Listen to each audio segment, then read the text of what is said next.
Welcome to the Elephant in the Boardroom, where we talk about the business practices we love to hate, that is. These are the practices that frustrate employees, anger customers, and hurt shareholders. I'm Terry Long. And I'm Jeremy Eden. And we are the co-CEOs of Harvest Earnings. We challenge conventional wisdom, share our stories, and give you advice you can use at work and even sometimes at home. It's time to banish those elephants in the boardroom. Good morning. Good morning. How are you? I am well. How are you? Good. How was the book club last night? Book club was great. It was raucous. I have too much food left over from it, but yeah, we had a good time discussing our book. Excellent. What book was it? I'm not naming the book. The book was very unusual for our book club. We were looking for a page turner, and we often do some relatively heavy stuff. And this was so different that one of our members, Stephanie, who wasn't with us when we chose the book, said she was reading it at one point and thought to herself, "What has happened to my book club?" Well, maybe you're changing the culture of your book club. Oh, what a smooth transition. Okay, so yes, we're going to talk a little bit today about transforming your culture, which you can tell by the tone of my voice, we have a little disdain for. I've always wondered what that tone meant when you used it with me. Now you know. Now I know. Now you know. So I'm not going to say doom scrolling LinkedIn, just scrolling LinkedIn the other night and came upon this post from McKinsey and Company. I've heard of them. Especially when they gave you a paycheck. Yeah, exactly. And the post was called 5 Bold Moves to Quickly Transform Your Organization's Culture. And in my opinion, and I know in yours too, it is just fluff. There's nothing substantive about it. It doesn't work. It's not practical. It's just ugh. And the thing that really kind of bugged me is, I don't know, 1,000+ likes and many reposts. And this is great. And this is why so many companies fail to have the culture they want, or the earnings they want, the growth they want. Let me just read you a couple of them, and then we'll go from there. The first one is, don't just tell, show. Senior leaders should actively expose individuals to new ideas and best practices, encouraging them to learn from a variety of sources. Okay. So that's how you transform your culture, is the senior leaders have to expose individuals to new ideas and best practices. Go ahead. Say it. No, you go. No, you go. Go. You go. You go, boy. You go. Okay. Maybe at least sometimes senior leaders should listen to the new ideas that their teams would like to expose them to. Why is this always about, the great, the great senior people have to bring along the sheep? It's often their own behavior that needs fine-tuning. Right, for sure. Why are they expected to have the new ideas? I mean, it's just nonsensical, really. It is. Okay, so the next one, don't assign, enroll. Okay, those words we kind of agree with, but here's how they describe it. Large-scale change requires voluntary engagement from everyone. Without such commitment, the status quo will prevail, reducing the chances of success. Okay, if you could get voluntary engagement, then you've already got a good culture. So, Right. So what? Voluntary. Tell me the analogy you threw out earlier. Well, I know our town is trying to slow cars down in front of the elementary school, but I'm not really enrolled in that. Maybe because I don't have kids enrolled in the school. So I'm not going to volunteer for that. I need to get home for dinner quickly. Yeah, exactly. Yes, you need engagement. Of course you need engagement. But voluntary? I mean... And by the way, for whatever people think of basic training, I'm pretty sure It's not a bunch of voluntary enrollment. It's getting, yeah. In fact, there's a major flaw here. There's a flaw through so much of this McKinsey stuff. But one of the flaws here is the psychology of change. It's like, I act because I believe something, so I better change someone's beliefs to make them act differently. Quite often, we believe because we act in a certain way. We're sort of made to be generous, or we're made to push ourselves, or we're made to do something. And our whole belief system actually changes as a result of the experience we have acting differently. So, we've gone well beyond the 1700s. This isn't just about changing beliefs and getting behavior to follow. Yeah, the 1700s. Huh. Well, I was going for the Enlightenment. I see. Okay. Yes, and there are ways, lest everyone think we're just saying that every company should act like a boot camp. Oh. There are ways to get engagement that are not voluntary, but also aren't painful. If people are assigned, if they understand the goal, if they benefit from the goal, so they're going to get, they're going to get listened to, they're going to get a new idea, they're going to give a new idea, then, maybe it will become voluntary. But just saying you need voluntary engagement is worthless. Should we give the Agile example? Or please.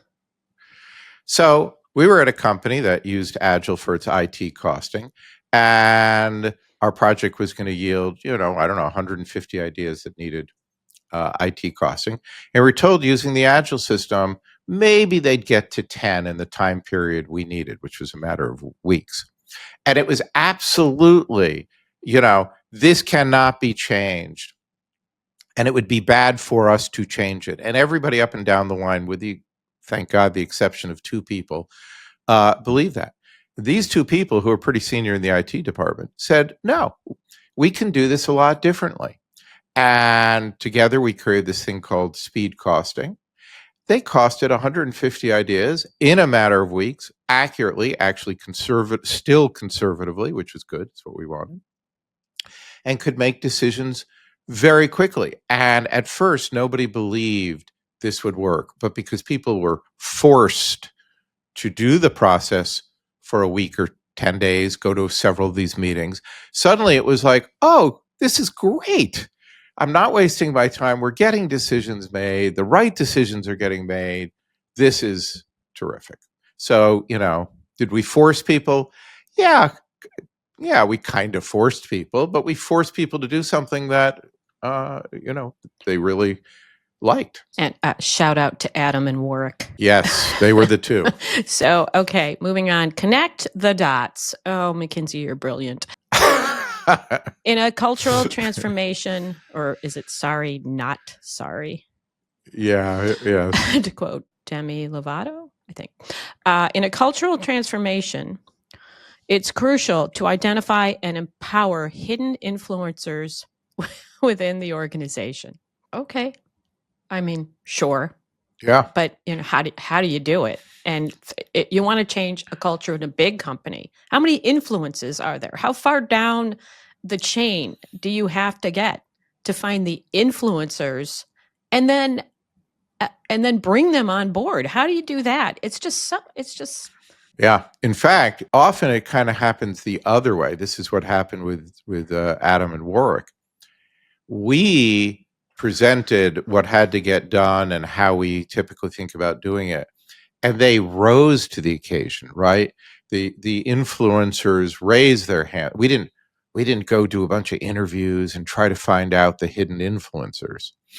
We presented the problem, and they came forward. Yeah. Because honestly, how do you find the hidden influencers in a Fortune 1000 company? Yeah. And they shouldn't be that hidden if they're that good at influencing. Maybe I could become. Maybe it's easy. I am, by the way. You probably didn't know this. I am a hidden TikTok influencer. Nobody knows it. And I've never been on TikTok. That's how hidden I am. It's very, very hidden. Excellent. Okay, I'm going to quickly go through, I think, I'll throw out the next 2 together. Yep. The next one is, it's personal. Business leaders must recognize the personal challenges of cultural transformation. They should support employees holistically, minds, bodies, and spirits. I think HR might object to some of that, but okay. Yeah, I think you're right. And okay, that again. So okay, if a company wants to, like Google, at least gives lip service to the holistic, and well, I shouldn't say just lip service, because they have soccer fields in the office, or not in the office. Yeah. They could afford to have them in the office. So again, it's just, for me, it's the impracticality of this advice. And this is a bold move. Think about your employees as whole people. That's a bold move. All right. And then the last one, and then we'll talk more about how we think a culture actually changes, is shake it up, all of it. Leaders should introduce and embed new, meaningful rituals in the workplace and continually refine employees' roles, mindsets, and behaviors to align with organizational strategy.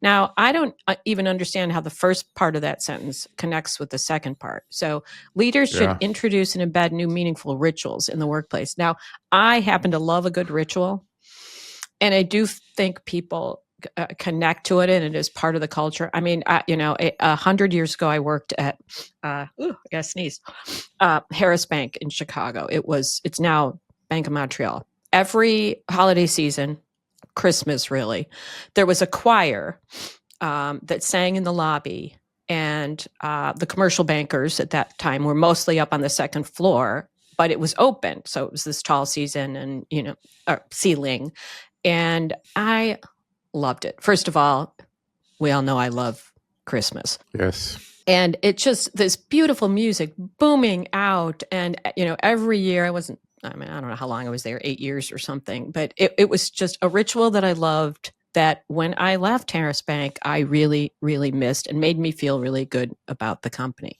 But that's a very one-off. That is not the culture. I mean, there were many other things. Right. The fact that, for example, in my division, I was in a division that lent to construction companies. So as you can imagine, the vast majority of those were men. So the annual golf outing for our division was at a men-only course that I could not go to. So other people had to golf with my customers, while I got to do, guess what? Stay back in the office. So did that trump the ritual of the Christmas music? Oh, hell yeah. Yep. And again, what is the connect? So that then the second part of the sentence is, and continually refine employees' roles, mindsets, and behaviors to align with organizational strategy. Refine roles, mindsets, and behaviors to align. So that's closer to something we're going to talk about now. So, though, I will say it is ironic and not, I think, nitpicking to say this is about building a culture. Culture, among other things, is the thing that is more permanent than other things, right? You might change internal policy to react to a new law, and you might want to do that on the fly. But a culture is something that should last years, possibly decades. It's that. And yet this is saying continually change it. No, this is the thing that shouldn't be continually changed. It might have to change, just like the culture of welcoming women into the workforce and making sure their opportunities are equal. Sure, that's an important change. Yeah, and I'm sure there were undoubtedly tons of culture change around COVID. Right. But it's not like, that it should be built in that we're continually changing it. Anyway, one of the problems, now, you got to give McKinsey this. In their document, they did make 5 bold moves in blue. So tells you bold. I mean, how? It's really important. There is nothing bold about any of this. Is these words, undoubtedly, they think to themselves, well, this is just top line. Then you have to hire us to figure out what to do about it. But it's kind of top line, like getting a manual for your washing machine that says, if it's broken, turn it off, fix it, turn it back on. The words are fine. but completely useless Completely. in making progress. Yes. So, would you like to dive in, or shall I? No, you shall. We very firmly believe that culture isn't something you change at the top. Here's culture, and let's do this stuff. Let's engage people and all that. Once you decide the behaviors you want, those behaviors all add up to the culture, right? It's not the culture then creates the behaviors, it's the behaviors create the culture. So if you want a culture of one company, so lots of places have even named our projects one company, one their client, insert client name, so that everybody acts in the best interests of the company as a whole. So you don't act in the best interest of your division, your unit, whatever. You take a holistic look. Okay, that's fine. If you want that culture, you've got to reward those behaviors. So I was telling you earlier about, so for years, I've had a French calendar of the day. We all know I'm a Francophile. Indeed. As an aside, we used to call it the French calendar that speaks the truth. The phrases on particular days were shockingly pertinent. It was a little scary. The other day, the phrase is "Que faites-vous?" which means, what are you doing? But the translation was, where are you going? So I was gobsmacked. I thought, have I lost so much French that I don't know what "que faites-vous" means? So I Google it, and then I think, oh, it's probably colloquial. It's probably slang. I Google it. I can't find anywhere that it says, oh, yeah, that's a loose translation to where are you going? So I decide I'm going to write Lonely Planet and just tell them, I don't care. I'm not asking for my, $12 back for the calendar or whatever. I just think, well, I'll let them know. So first of all, of course, nearly impossible to actually find any way to contact them and give them this little tidbit. But I find something and I fill out a form and I say this. And my response, first of all, I get the auto response. We've received your inquiry. Your message is important to us, blah, blah, blah. You'll hear from us within 2 business days or whatever it was. And then I hear from them, and the response is, "Oh, sorry, that's not our problem. You need to write the French company. They take care of that." And here's their website. So not even an email or a contact form for them, their website. And I don't want anything. I don't care. I'm just providing this company some information that they maybe had a mistake in their calendar. And the response is, go do some more work to get it to the right place. One company attitude? No. So if Lonely Planet wants that as part of their culture, that needs to be part of the training. And if somebody is, looking at responses to, for training or for performance reviews or whatever, somebody needs to say that's not an acceptable answer. I mean, they, of course, could have told the French company if that's truly where it needs to go. Now, it's a French to English calendar. So is it really just the French? I mean, who knows? And who cares, honestly? It's just to give me more work to do. Right. Yeah. So this, so one of the things that we can't stand when we walk into a company, I can't stand, it's a little strong, but that we, is an indicia to us that there might be an opportunity to improve the culture, is that on the walls are hanging mission, our core values, and then it's some acronym, and they're each some core value, and our mission statement, and we do employee surveys, and HR does something with these employee surveys. And it's all very kind of fluffy, and there's no evidence that this has ever worked. And in fact, McKinsey, who prides itself on being analytic, data-driven problem solvers, don't give you in this document or any other I've ever seen something that says, well, here's 12 companies that did this rather than this, and this is how their culture actually changed, and this is how that change in culture led to growth, better earnings, better customer service, lower turnover, if lower turnover is good in that situation, whatever it is. Yeah. And what all this verbiage and high-level stuff is doing is avoiding an engineering problem, a hard engineering problem. And the engineering problem is, you could call it cultural engineering or behavioral engineering.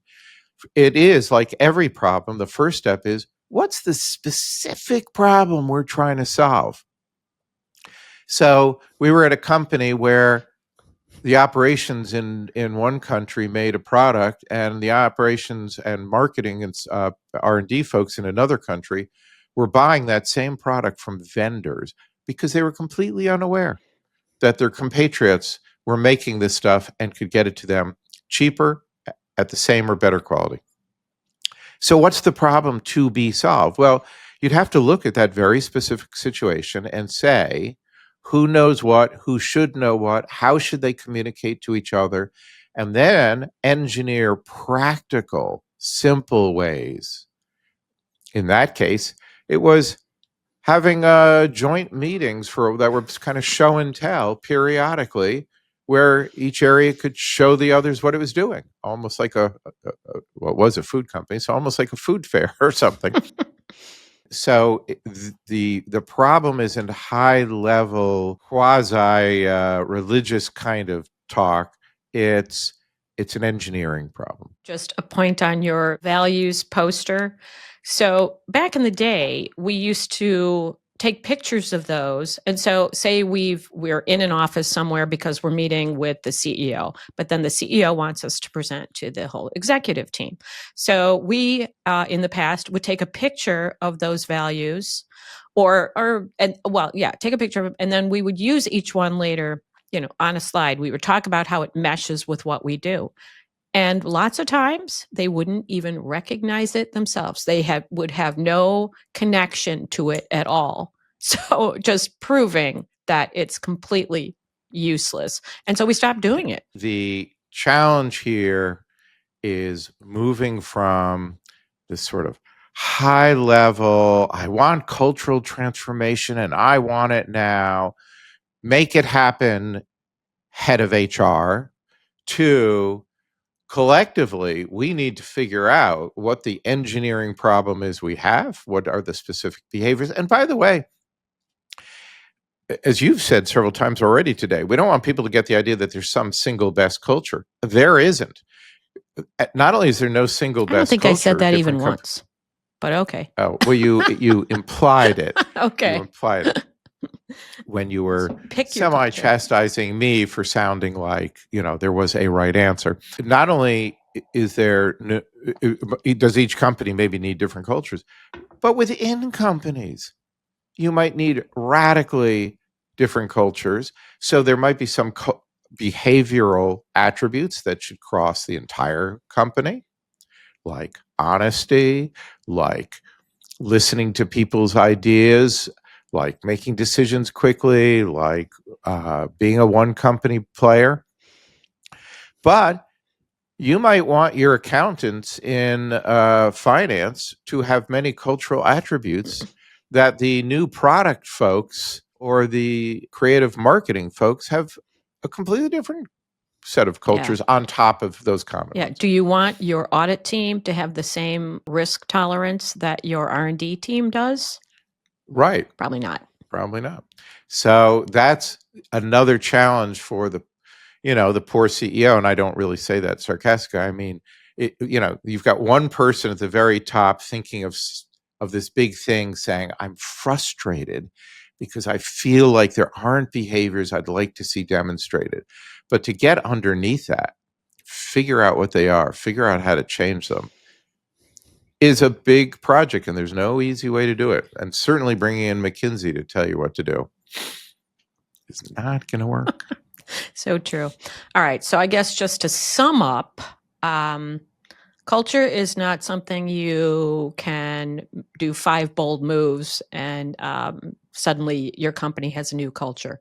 Culture is all about behaviors. So find a way to change the behaviors, incent them, reward for them, but also what's the opposite? Punish? That's not the right word. I mean, it is the opposite, No, but you know what I mean. hold people Thank you. people accountable to them. Thank you. That's the right way to say And provide them the tools and the process and all the Yeah. And then you will change your culture. And then your other important point to summarize is that, especially in big companies, there is not a single set of behaviors you want all of your employees to live by. There's a subset. Yes, maybe you want, you want people to be welcoming. I don't know what, something at that level. But then the behaviors may well be very specific to what their jobs are. So, yeah. And here's the thing. And it explains why McKinsey says bold moves. People want speed, and they think they want big earnings, they want fast transformations, and they think the only way to do that is through a small number of large, bold actions. And that's wrong. Turns out you can change the culture of a company in kind of a heartbeat, doing very practical things that might not appear that bold, but that actually engineer those behaviors. Yeah, we should know, because that happens to be exactly what we do. All right. I think it's time to wrap this up. Coincidentally. Yep. All right. All righty. Back to work. Thanks for listening. To learn how Harvest Earnings helps large companies overcome the bad practices, visit our website, harvestearnings.com, or email us at info@harvestearnings.com. Also, please subscribe wherever you get your podcasts. And if you're feeling generous, leave us a rating and a review. It really helps others discover the show. Until next time, I'm Terry Long. And I'm Jeremy Eden. And now it's time for us to get back to work. Bye.